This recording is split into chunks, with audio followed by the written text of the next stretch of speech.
forms. One, as we all know, for the last 20 years or so, the conservative movement has built up an explicitly right-wing media machinery that's quite powerful. It's much, if not almost all of talk radio, much of cable, the Washington Times, the New York Post, Matt Drudge, et cetera. Now, the problem with this media is not so much that it's conservative, but that it is filled 24/7 with misinformation. In fact, as recently as last week, Sean Hannity was still telling his audience that weapons of mass destruction had been found in Iraq. They were just moved.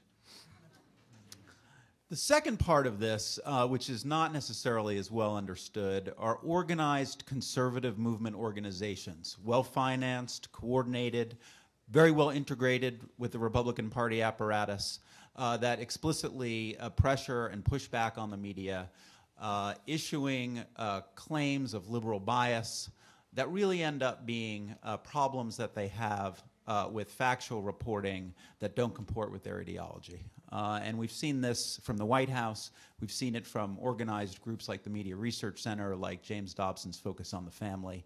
And these groups have had an extraordinary impact, and you don't have to take my word for that.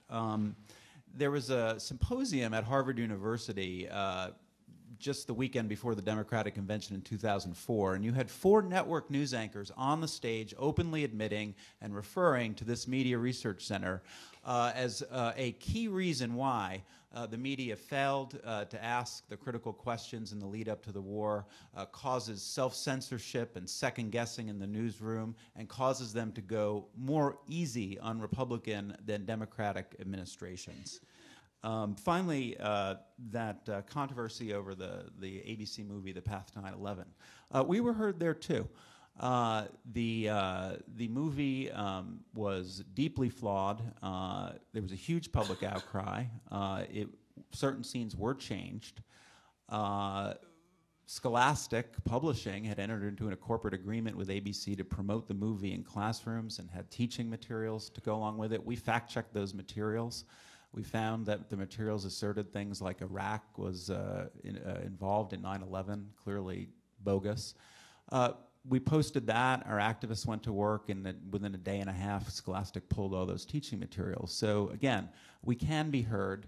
Our numbers aren't big enough, and we can talk about that in the Q&A. The right can press a button and send probably a couple 100,000 emails into these media institutions. And the day that we can do that and have equivalent force, I think we'll see real change.